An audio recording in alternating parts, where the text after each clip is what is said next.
യേശുക്രിസ്തുവിന്റെ പരസ്യ ശുശ്രൂഷയിൽ കർത്താവ് ചെയ്ത വ്യത്യസ്തമായ അത്ഭുതങ്ങളുണ്ട്, വ്യത്യസ്ത നിലകളുള്ള അത്ഭുതങ്ങളുണ്ട്. അതിലൊരു ഭാഗമാണ് നമ്മൾ വായിച്ചത്. ഒരു കുരുടനായിരിക്കുന്ന മനുഷ്യന് കാഴ്ച ലഭിക്കുന്ന ഭാഗമാണത്. ഈ യേശു കർത്താവിന്റെ ശുശ്രൂഷകളും യേശുവിന്റെ അത്ഭുതങ്ങളും ഒക്കെ ഒരു പഠന വിഷയമാക്കിയാൽ അതെല്ലാം തന്നെ വ്യത്യസ്തമാണ്. കോപ്പിയടിയില്ല. ഇന്ന് കോപ്പിയടിയുടെ കാലഘട്ടമാണ്. അത്രയും പറഞ്ഞ് ഈ പരസ്യ സ്ഥലത്ത് ഞാൻ പിന്മാറുന്നു. ഈ കുരുടന്മാരെ യേശു സൗഖ്യമാക്കിയ ഭാഗം തന്നെ നിങ്ങളിത് പഠന വിഷയമാക്കി ഞാനൊന്ന് പറഞ്ഞു വിടാം. മത്തായി സുവിശേഷത്തിൽ എടുക്കൊന്നും വേണ്ട, ഞാൻ പറഞ്ഞു വിടാം. 9-ാം അധ്യായത്തിൽ 2 കുരുടന്മാരെ യേശു സൗഖ്യമാക്കുന്ന ഭാഗമുണ്ട്. അവരുടെ വിശ്വാസത്തെ കർത്താവ് മാനിച്ചിട്ട് കർത്താവ് അവരുടെ കണ്ണിനെ തൊട്ടു അവരെ സൗഖ്യമാക്കിയെന്ന. ലൂക്കോസിന്റെ സുവിശേഷത്തിൽ പറയുന്ന യെരിഹോവിലെ കുരുടനുണ്ട്, ബർത്തിമായി 18-ാം അധ്യായത്തിലാണ്. അവനെ തൊട്ടില്ല, അവനെ തുപ്പിയില്ല.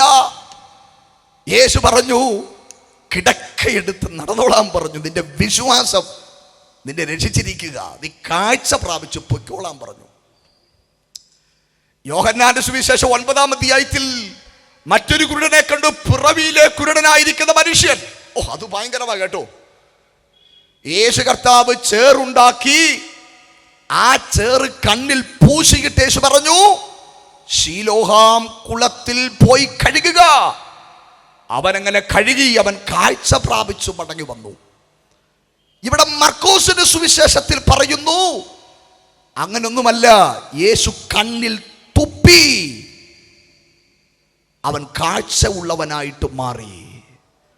ഓരോ സുവിശേഷങ്ങളും നിങ്ങൾ ശ്രദ്ധിച്ചേ. യേശു കുരുടനെ തൊട്ടു, യേശു തൊടാതെ നടന്നുകൊള്ളാൻ പറഞ്ഞു, നിന്റെ വിശ്വാസം രക്ഷിച്ചിരിക്കുന്നത് പറഞ്ഞു.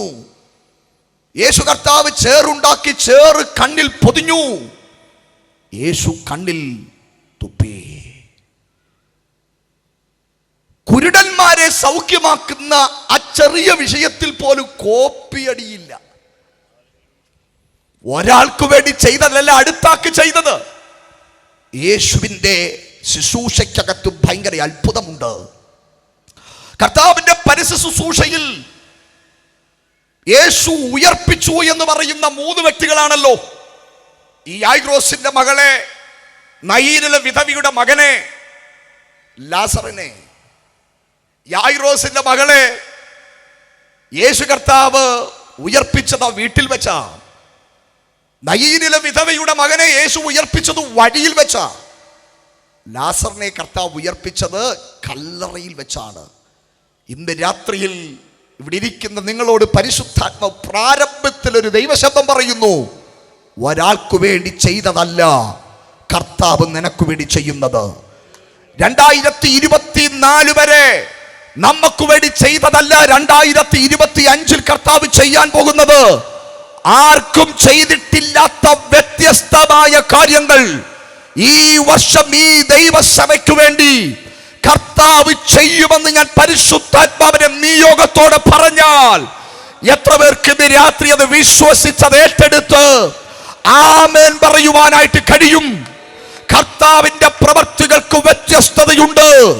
ഇന്ന് രാത്രിയിൽ ദൈവവചനം കേട്ടുകൊണ്ടിരിക്കുന്ന ചിലരെ നോക്കി ഞാൻ ആത്മാവിൽ വിളിച്ചു പറയുന്നു, നിന്റെ കുടുംബത്തിൽ, നിന്റെ തലമുറയിൽ, നിന്റെ ശുശ്രൂഷയിൽ ഇന്ന് രാത്രിയിൽ യേശു വ്യത്യസ്തമായ കാര്യങ്ങളെ, നീ ചിന്തിച്ചിട്ടില്ലാത്ത കാര്യങ്ങളെ, നിനക്ക് ചിന്തിക്കാൻ കഴിയാത്ത കാര്യങ്ങളെ, നിന്റെ അടുത്തിരിക്കുന്ന വ്യക്തിക്ക് ചെയ്യാത്തത്, നിന്റെ അടുത്ത ഭവനക്കാർക്ക് ചെയ്യാത്തത് അവൻ ചെയ്യാൻ കഴിയുന്ന ഒരു കർത്താവിനെയാണ് ഇന്ന് രാത്രി ഞാനിവിടെ ഉയർത്തുന്നത്.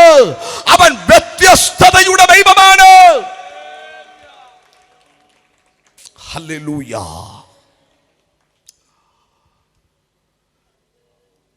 ഈ മനുഷ്യന്റെ ജീവിതത്തിൽ സംഭവിച്ച ആ സൗഖ്യത്തിന്റെ ഭാഗം ഞാൻ ധ്യാനിക്കുമ്പോൾ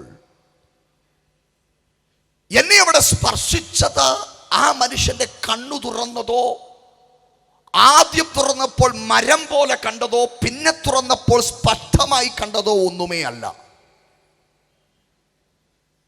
അവിടെ പറയുന്നു, അവൻ ബേത്സയിദയിൽ എത്തിയപ്പോൾ ഒരു കുരുടനെ അവന്റെ അടുക്കൽ കൊണ്ടുവന്നു.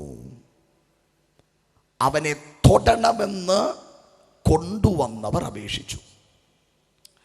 കർത്താവ് എന്താ ചെയ്തെന്നറിയോ? യേശു ചെയ്തത് അവനെ കൈക്ക് പിടിച്ച് ഊരിന് പുറത്തു കൊണ്ടുപോയി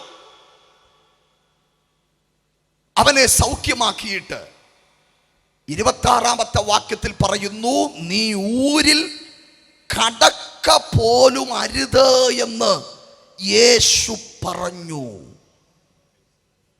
എന്തുകൊണ്ട് ബേത്സയിദയിൽ വെച്ച് യേശു ഇവനെ സൗഖ്യമാക്കിയില്ല? അതാണ് ഇന്ന് രാത്രിയിലെ ഈ വചനത്തിന്റെ പ്രമേയം.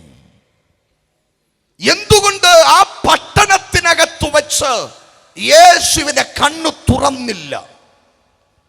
എന്തുകൊണ്ട് ആ പട്ടണത്തിന്റെ വാതിൽക്കൽ ഗേറ്റിൽ നിന്ന് കർത്താവ് ഇവനെ പുറത്തു കൊണ്ടുപോയി, ഊരിന് പുറത്തു കൊണ്ടുപോയി, അതിന്റെ പ്രധാനപ്പെട്ട വാതിൽ വിട്ട് പുറത്തു കൊണ്ടുപോയി യേശുവിനെ സൗഖ്യമാക്കിയിട്ട് എന്തുകൊണ്ട് യേശു എടുത്തു പറഞ്ഞു, ഈ ഊരിൽ നീ കടക്കരുത്?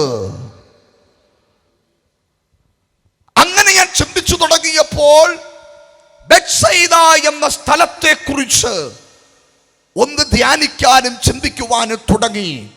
അങ്ങനെ തുടങ്ങിയപ്പോഴാണ് എനിക്ക് മനസ്സിലായത്, യേശു എന്തുകൊണ്ട് ആ പട്ടണത്തിനകത്തു വെച്ച് അത്ഭുതം ചെയ്തില്ല, ദൈവപ്രവൃത്തിയെ വെളിപ്പെടുത്തിയില്ല. യേശുവിന്റെ കാലഘട്ടങ്ങളിൽ വളരെ പ്രസിദ്ധമായ പ്രധാനപ്പെട്ട ഒരു പട്ടണമായിട്ടാണ് ബേത്സയിദ എന്ന പട്ടണത്തെ കാണുവാൻ കഴിയുന്നത്. ബെത്ത് എന്ന് പറഞ്ഞാൽ വീടെന്നാണ്, ബേത്സയിദ എന്ന് പറഞ്ഞാൽ ഹൗസ് ഓഫ് ദ ഹണ്ടർ എന്നാണ്, വേട്ടക്കാരന്റെ വീടെന്നാണ് അർത്ഥം. ബേത്ലഹേം എന്ന് പറഞ്ഞാൽ അപ്പത്തിന്റെ വീടെന്നാണ് അർത്ഥം. ബേത്ത്ഹഗ എന്ന് പറഞ്ഞാൽ അത്തിക്കായുടെ വീടെന്നാണ് അർത്ഥം. ബേത്സയിദ എന്ന് പറഞ്ഞാൽ വേട്ടക്കാരന്റെ വീടെന്നാണ് അർത്ഥം. വളരെ പ്രാധാന്യമർഹിക്കുന്ന ഒരു സ്ഥലമായിട്ടാണ് യേശുവിന്റെ കാലഘട്ടങ്ങളിൽ ഈ ബേത്സയിദയെ നമുക്ക് മനസ്സിലാക്കാൻ പറ്റുന്നത്. ഗലീല കടലിന്റെ തീരത്ത് സ്ഥിതി ചെയ്യുന്ന മനോഹരമായ ഗ്രാമം. യേശുവിന്റെ ശിഷ്യന്മാരിൽ പ്രധാനമായ 3 പേർ, ഫിലിപ്പോസ്, അന്ത്രയോസ്, പത്രോസ്, ഇവര് 3 പേരും ബേത്സയിദക്കാരാണ്.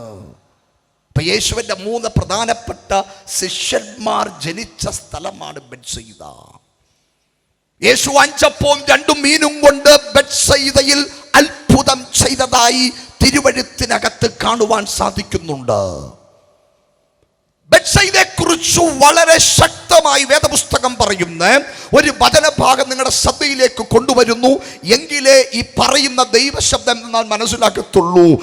മത്തായി സുവിശേഷം 11-ാമത്തെ അധ്യായത്തിന്റെ 20-21 വാക്യങ്ങളിൽ ബേത്സയിദ എന്ന സ്ഥലത്തെ കുറിച്ച് പരാമർശിക്കുന്ന യേശു തന്നെ വാമൊഴിയായി പറയുന്ന വളരെ പ്രധാനപ്പെട്ടൊരു പ്രസ്താവന അവിടെ ശ്രദ്ധേയമാണ്.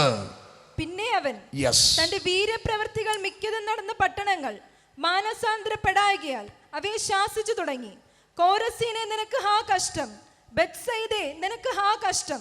നിങ്ങളിൽ നടന്ന വീര്യപ്രവൃത്തികൾ സോരിലും സീദോനിലും നടന്നിരുന്നുവെങ്കിൽ അവർ പണ്ട് തന്നെ രട്ടിലും വെണ്ണീരിലും മാനസാന്തരപ്പെടുമായിരുന്നു. ആ ഭാഗങ്ങൾ ഇന്ന് രാത്രിയിലെ ദൈവജന ശുശ്രൂഷയ്ക്ക് വളരെ കരുത്തു തരുന്നതാണ്.